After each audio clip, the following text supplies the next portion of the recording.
Where you're starting on. Yeah. No, I saw a video where a guy, he's a snake oil salesman. He sells vitamins.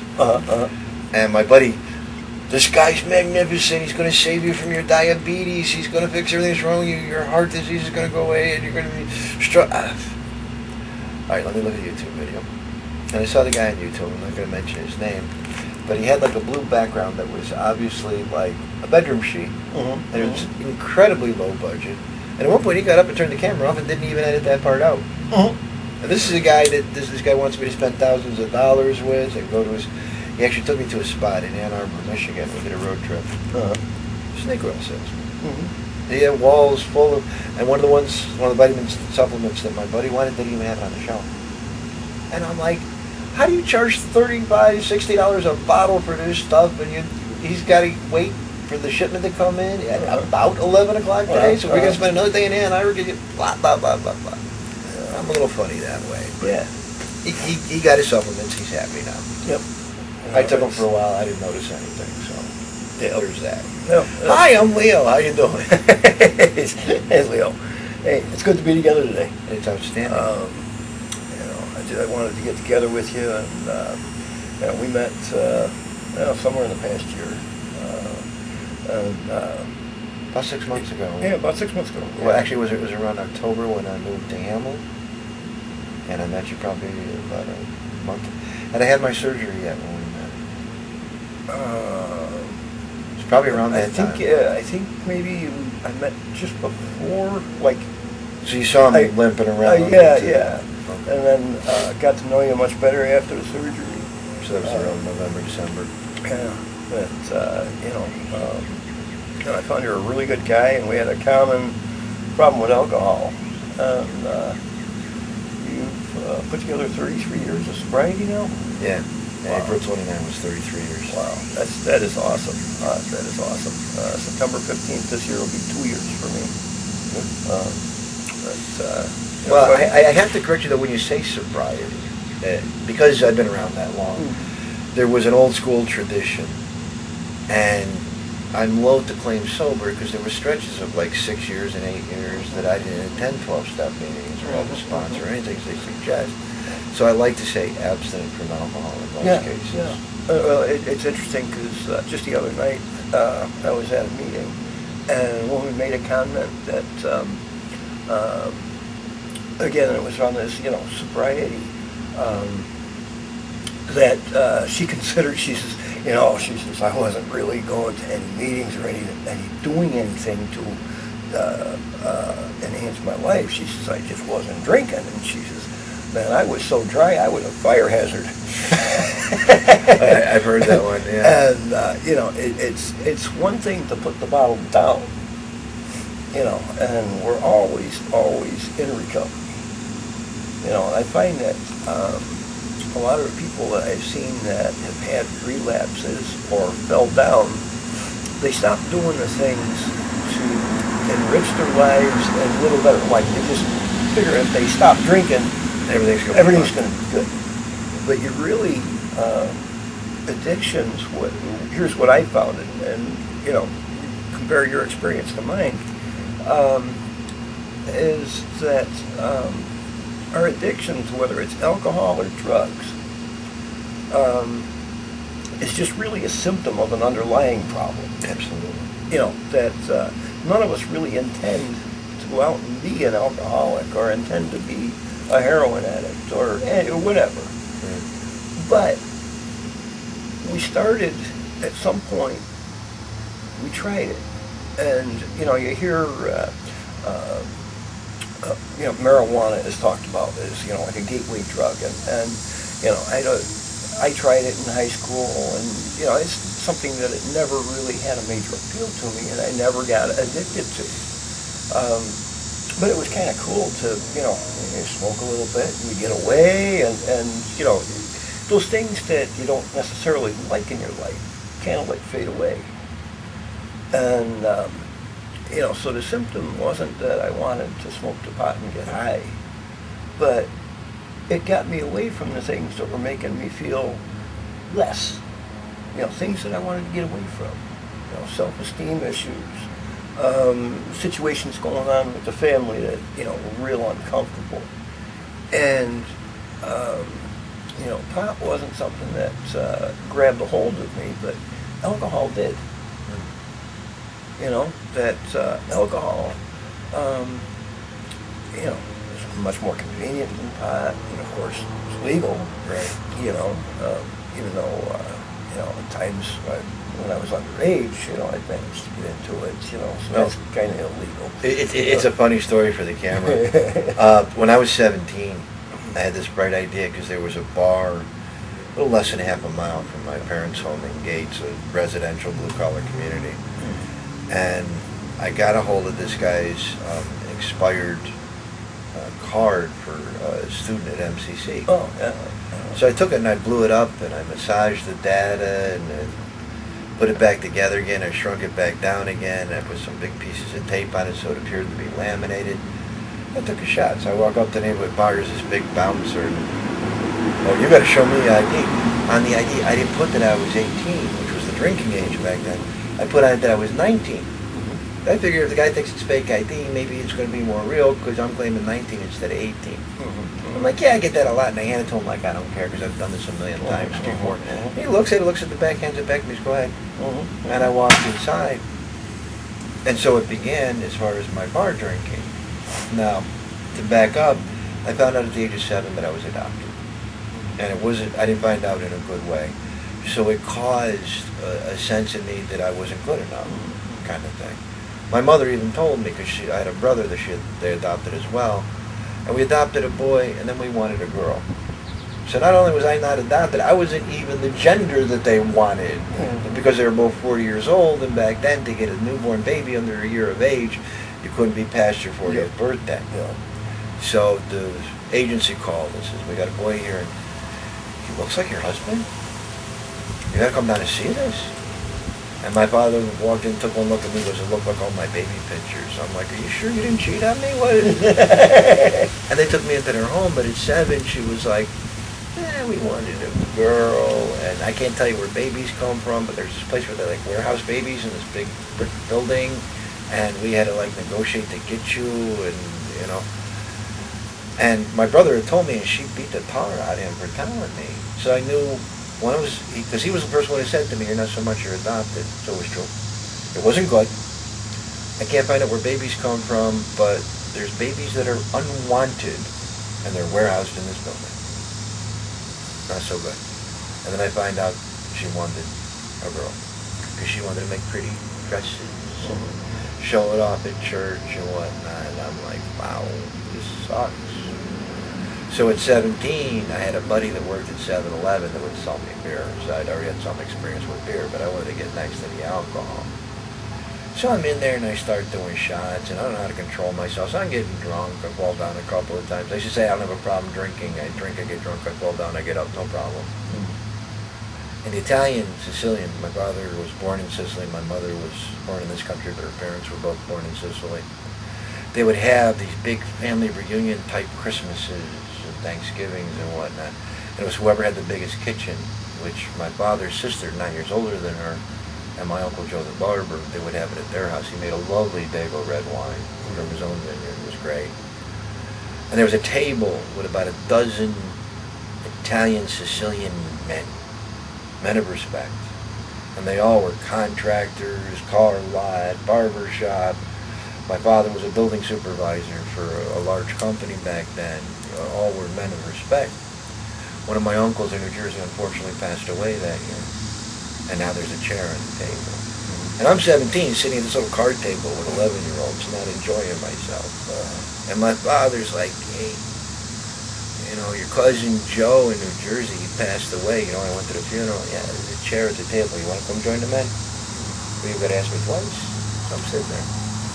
My Uncle Joe comes over and says, Lefty's kid, Leo, is here. And in celebration, first toast, of which there were many, falls to him. We're going to toast him. So, young Leo, 17 years old, I look like I was 14. What would you have to drink? And my father, sitting at the head of the table, looked at me and said, he didn't say it out loud, but his eyes said, you better get this right. So I said, Uncle Joe, out of respect to your house, I'll be drinking whatever you drink. It's okay. Good. He goes, well, you need to know, I'm going to be drinking double Seagrams neat. Just so you know, you might want to change your mind. I'm like, no, whatever you're drinking. And the old men around the table, some of them in their 40s, some of them in their 60s, they're elbowing each other. This is going to be funny. Watch this. Here we go. So he puts down 2.5 ounces of Seagrams in front of me. And everybody stands up. Buona fortuna, salute. I'm like a gunslinger in the Old West. Bang! And turned it over upside down. And my uncle was a little startled. And I was told later he leaned into my father and in Sicilian, he said, you better keep an eye on this one. My father said, no, he's going to be all right. He's going to be all right. Get a beer next. And so it began. And I found out later, much later in life when I quit drinking, diagnosed with a moderate egomania, a pretty bad narcissist, slight dash of megalomania, and a slight dash of multiple personality disorder. Because when you drink that much, and I was in that bar just to earn my spurs and be a man, and it fed the egomania and the narcissism and the megalomania and the multiple personality disorder. That was the guy that drank. I would go work my job and I would be Leo. The Captain Malice was in the bar getting drunk and getting me in trouble and bar fights and blah, blah, blah. And then, through the grace of God, omitting much of the less interesting parts of the story, I was married to a lovely gal. And we went to marriage counseling because she couldn't deal with Malice. Leo was okay. Malice, not so much. So he had me take the MMPI, the Mood Temperament Analysis. It's like 500, 2,000 questions. It's a long thing. And it comes in a readout of the old 9-pin. And from that moment, he started acting differently. This therapist, he would stand behind my wife's chair. I found this a little strange. Instead of sitting between us, walking back and forth, no, he's standing in a chair like Tiger.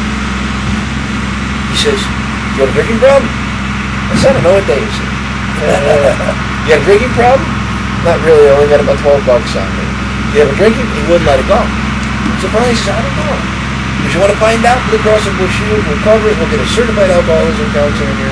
They'll talk to you for maybe an hour. And they'll tell you where you are. Because, you got a drinking problem. How bad is it? What do we need to do about it? Are you willing to do whatever he suggests? So he wants me to walk off the top of a tall building or something like that. Yeah, he's not harmful to me. I'm good. Point in there, but anyways, I was in this therapist's office in Greece, New York, with my wife, and he was acting so I'm scared. He sent me to a certified alcoholism counselor. So, 24 years old, I'm standing there talking to this guy who's got like an associate's degree. I'm not too impressed with. And he's got a clipboard and he's taking notes and how much do you drink and what was the last time you had a really bad bout? I was at a college party in Brockport and I had a quart of whiskey in this hand, a quart of vodka in this hand, and I'm drinking like this. And this one got warm, so I put the cap on it and put it in the freezer and walked around single-fisted for a while. That got really warm, so I put the cap on that and switched out. By the end of the event, I drank a quart of whiskey, a quart of vodka. 4 o'clock in the morning, me and some big kid are standing there playing cards and just chatting. And there's like a dozen bodies littering the apartment. Look like a neutron bomb hit the joint. And he's like, I weigh 300 pounds. How is it you're still upright? And at like 22 years old, I said, because I'm an alcoholic. Oh, that was an answer. So at 24, I'm sitting with this guy. And he gets down the page. About 20 minutes in, he flips over the page. He goes, you're an alcoholic. Keep going. And he's writing. Okay, so I answer his questions as honestly as I can. I've had some interesting run-ins with the law, not too terrible serious. Thank God for the statute of limitations. But he says, you need to go inpatient. I would want you to go 90 days. Not doing 90 days. It's a 28-day program, Westchester County. You need to get out of the people, places, and things, because if I take you to the local clinic in downtown Rochester, you're going to bail out a window, and your buddies will swing by and pick you up, and you'll be off to the races again. No good people, places, and things. Okay, so I go. I do therapy. I learned that the reason for the emotional state that caused me to drink was the fact that I was adopted. I didn't feel good enough.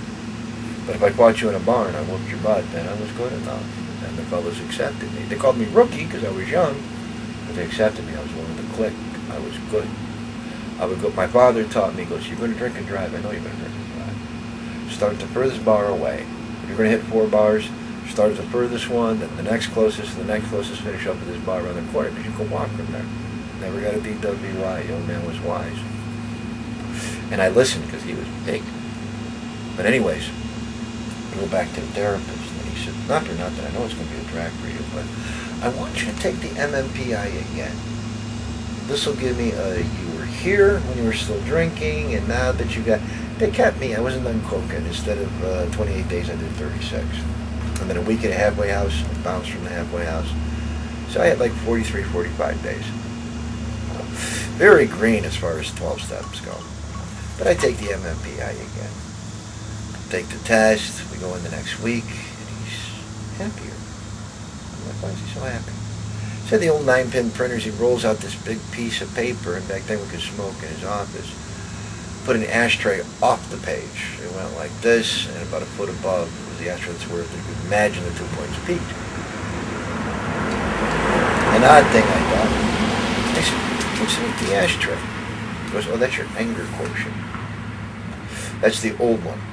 The new one, you have some peaks and valleys of mental maledictions, but they're all at the level of low to at worst mediumly neurotic." So my anger quotient was I was a pretty angry guy, but it was manageable. It was this here where the ashtray is, that's psychotically angry. That's like if I said the wrong thing to you, who would walk up and break my neck and go home and go to sleep. You didn't care. I said, "Yeah, pretty much." He goes, "That's why I hid behind the chair. I figure things get rough, I'll throw your wife at you." Like a pretty smart guy. But I started attending AA meetings.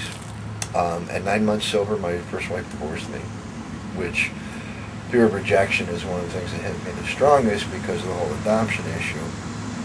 At 9 months, my mother decided from going to a different 12-step program, we can call it Al-Anon because that's what it is, and she determined that some tough love was in order to kick me out of the house in the middle of a blizzard, making me instantly homeless and without means. And I survived. I went to day labor, made $28 to $38 a day. It was enough to go to Burger King. I found another guy working the same 12-step program. We shared a room at the Cadillac Hotel in Rochester, New York. It's about the worst place you could be back then, and it's still not so savory today. But it was like $22, $23 a night. So that's like only, worst case, $12. He made 30, I made 30, $12 a piece. We still got $18 that we could eat and buy cigarettes. That's good. I got to a halfway house when I found out. Thank God for the United Way. God bless United Way. Thank you. In the Cornhill area of Rochester, I was there for 6 weeks, but I had an address that I could put on a job application. There was a phone number. We didn't have cell phones back in '84. This was in '85, excuse me. There was no cell phones, but there was some guy there that would answer the phone. "Oh, Leo, yeah, he lives here. Yeah, this is his address." "What? Job interview? Okay." So I come home tired from my day labor. "Hey, 9 o'clock tomorrow, you got to go down to this restaurant. They're looking for a dishwasher, a short order cook, a waiter, things that I know how to do." I got a job, and I found myself shortly thereafter working in a bar restaurant. It was a sports bar. And within 6 months, I was the kitchen manager because I'd worked a lot in restaurants and I was willing to work hard. So it came to pass, relocated to Florida, spent 26 years there off and on, 5 years in San Antonio, Texas. Now 4 years ago I relocated to Western New York. A long story I won't go into today, but the bottom line is, from April 29th of 1984 when I showed up at the treatment center to today, I haven't touched a drop of alcohol because I know if I pick up that first one, I'm doomed. I'm doomed. I'm going to get drunk. Where we left off. Got sober, found myself United Way, got the job in the bar restaurant, and then I realized that wasn't for me. Because occasionally part of the job description of the kitchen manager, they had a party room upstairs, and I would have to prepare and work out with the best man or the guy who was in charge of the football jumping for the bus to go to Buffalo and back. And they would want, roast beef, roasted chicken. They liked my Italian sausage with peppers and onions was a big hit.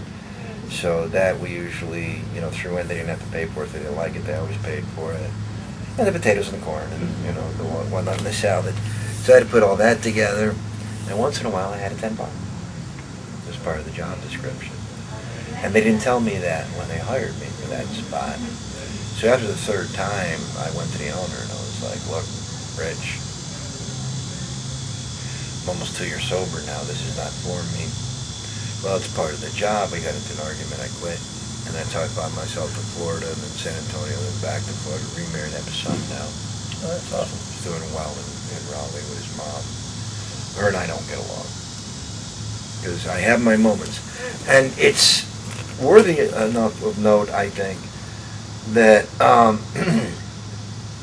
just because you stop drinking doesn't make you a nice guy. We were discussing that earlier. Mm-hmm. But a 12-step program, if you take a guy that doesn't have an issue with drugs, alcohol, sex addiction, whatever his issue is, a guy that's just, I call him square or straight, an intelligent man looks at these 12 steps, and if he uses that as the principles by which he guides his life, you got a nice guy. Yeah, exactly. You got a nice guy. Life doesn't have to be hard. I'm not going to quote very much of it. And the plane shows we're not in a studio. Hey, good for us. One of the promises and rewards is we will intuitively know how to handle situations that used to baffle us.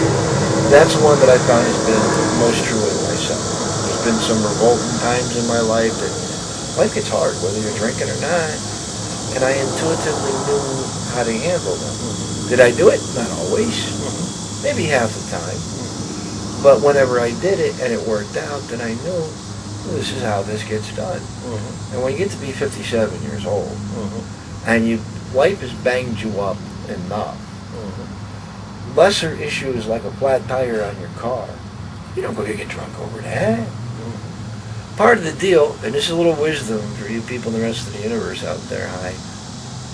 If you buy an older car, especially a big one, and it's got a donut in the trunk, as soon as you buy the car, immediately proceed to the nearest junkyard and find the Buick LeSabre 2002, whatever you're driving, pop open the trunk and take one off of about to be crushed Buick LeSabre on the lot. It'll cost you about $30. Take that donut, give it to the guy as a gift, give it to one of your buddies that will hold on to, and throw a full-size spare in there. So when you have a flat tire, full-size vehicles in the front, you're going to be grateful. It's just a little bit of advice from an old guy like me to any young guy that's out there. Get a full-size spare. Yeah. Even in these newer cars. Some newer cars don't have a spare at all. Yeah. There's some little Kia that a friend had, and her tire was low, and I'm like, I got a compressor. Well, the air woman said, well, we'll change it. And there was a bunch of us at one of our 12-step meetings. We went out there. There was no spare. Yeah. There was a can of Pixaflat and a compressor. Yeah. What? You paid $16,000 what for this car? And 12-step programs don't save you from your own stupidity. Mm-hmm. I've been able to avoid much of that, for which I'm suitably grateful. But no, I can't say enough about 12-step programs. I've seen a lot of guys turn their life around, fresh out of prison, now they're productive members of society. It's all good. Also seen guys that die in their disease. Mm-hmm. They relapse too many times, and they overdose on drugs or something. Mm-hmm. I've lost, the 4 years I've been here, I've lost almost half a dozen friends to relapses and bad heroin and stuff. But there's also guys, God bless them, I know a couple, died in sobriety with more than 20 years sober, and good, productive members of society looking out for the new guy. And I don't want to get spiritual, but I know they're in heaven with God. It's my spiritual reckoning on things. But the bottom line is, there's life. Yeah. And you and I have to choose how to live it. Are we going to be, it's like the Force, are we going to be on the good side of the Force, or are we going to be like Sith Lords? I was a Sith Lord for a minute, and it wasn't productive, it wasn't fun. I didn't sleep well at night, knowing, I carried guns for a while. because I was paranoid, you know, that somebody was out to get me because I was doing the wrong thing. You know, if you fall into a big pond of mud, you're going to come out muddy. You're not going to come out with your clothes clean. You know, so then you got to go, how do I be in society being this dirty? You got to clean up. And I spent the past 33 years cleaning up. There's still relatives I won't talk to. On her deathbed, my mother did not believe. At the time was a couple years ago, or a little over a couple years ago. One of my cousins got me to talk to her on the phone. She was 94. You're still sober? Yeah. You haven't touched any alcohol? No, not a lick.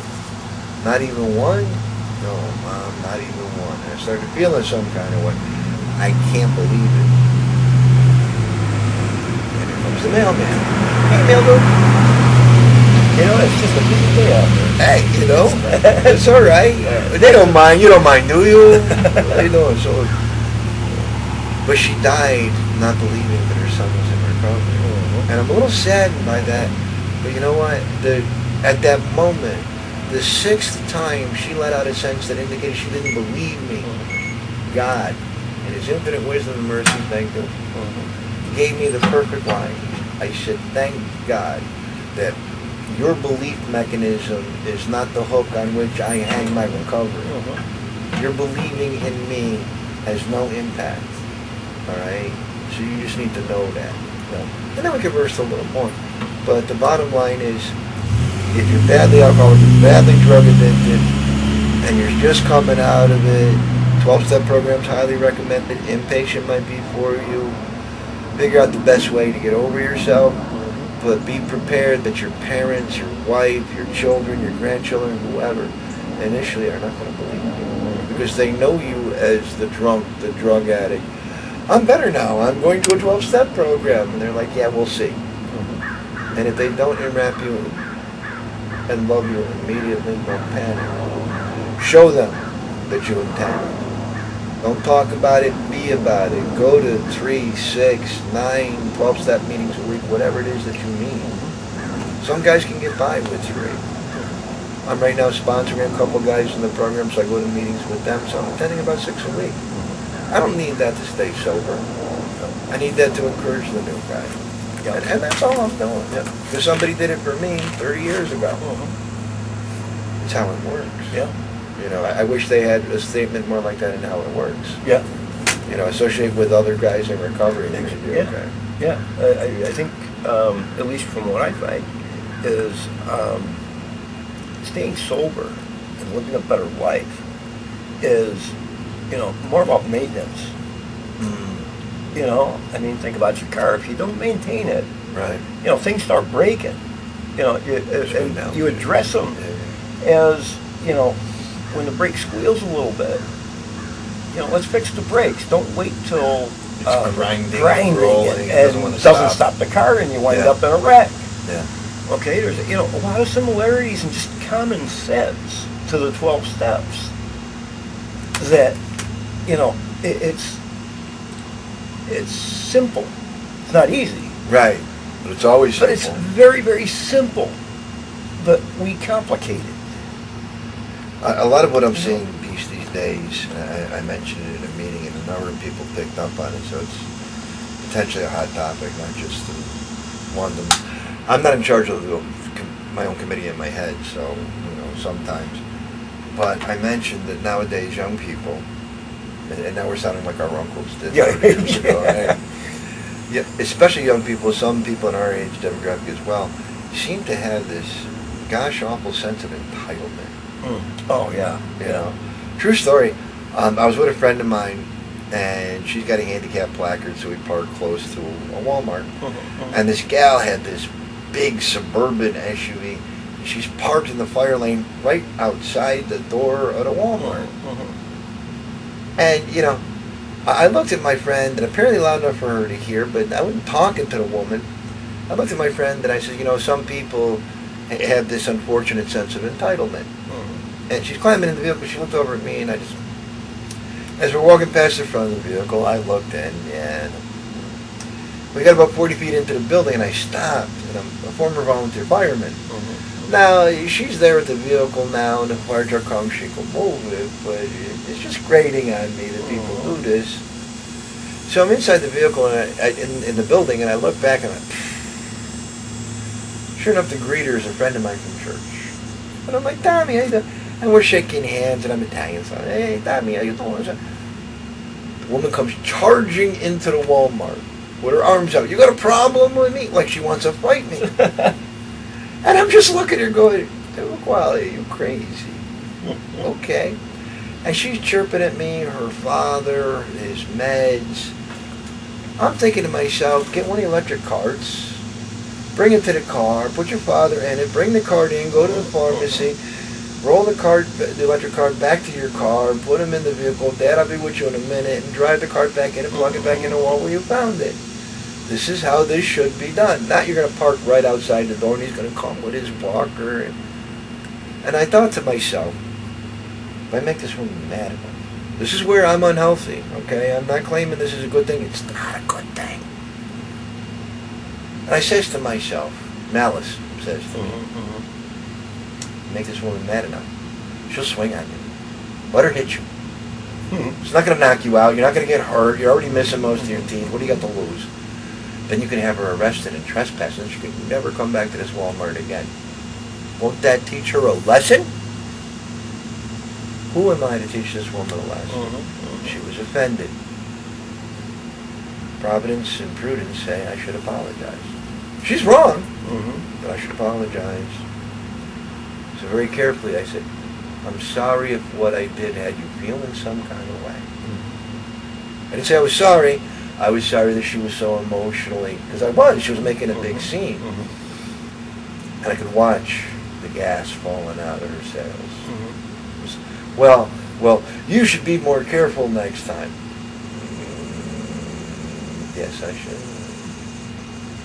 And Tony, the greeter, was hiding behind me. His little head was sticking out. And she said, well, I have places to be. I'm like, I'm sure you do. Have a blessed day. And she stomped back to the car and peeled out and drove away. All that to say, nowadays some people feel like they're in charge, and if you do anything, you know, like some guy goes to cut in line, and you tell him, hey buddy, the line starts back there, that might turn into a fight. Why does he feel like he should be able to get in front of you? I don't exactly understand it, but I see it enough to recognize that it exists. If you, and I've known you for a bit now, you tell me you saw a dragon, 40 feet long, 60-foot wingspan, it landed on your street out here, and it was breathing fire and everything, you couldn't get a picture of it, but you describe it down to the color of its scales, the length of its claws, the barbs on the end of his tail. Will I believe you? No. But if some other guys whose opinions I also respect tell me you'll never guess, man, my kid was on the soccer field and a dragon came laid down and describes it exactly the way you did. And I gotta go, really?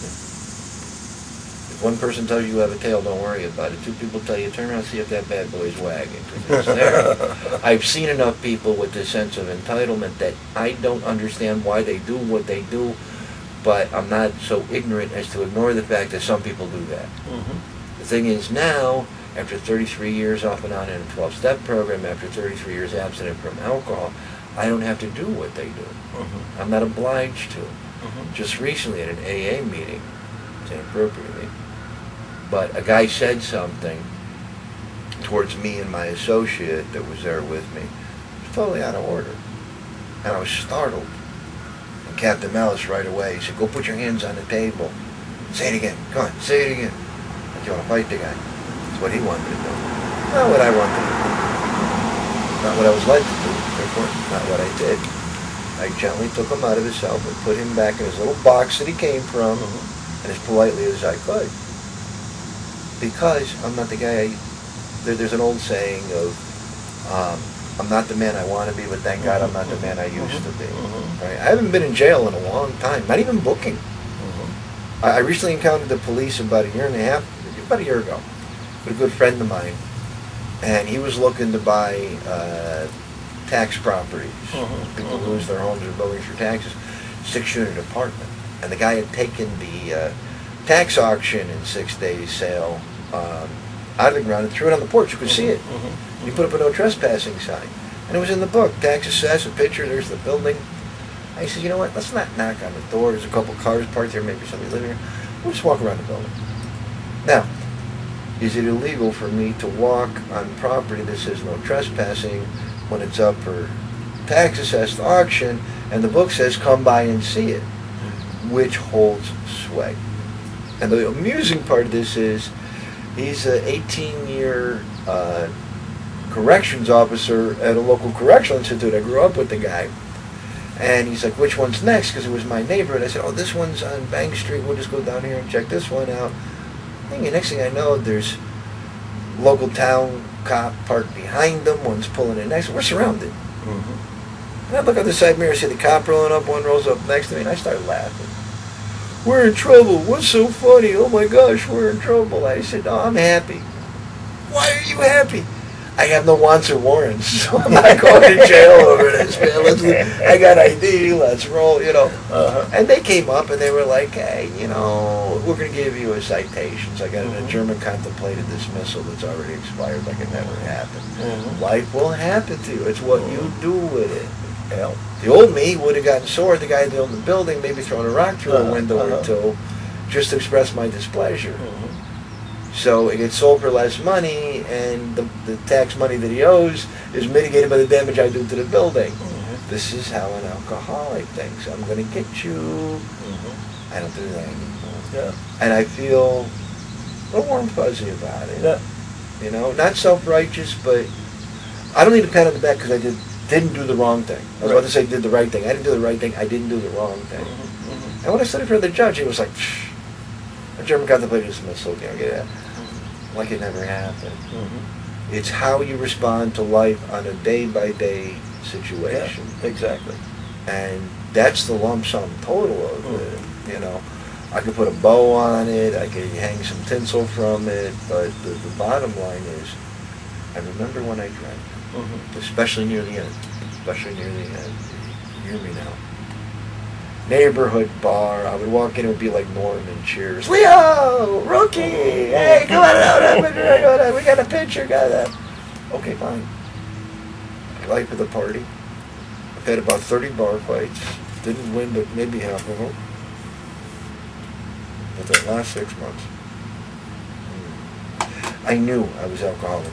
I knew that I could not stop drinking altogether on my own will. My own will served me as nothing. I tried, didn't work.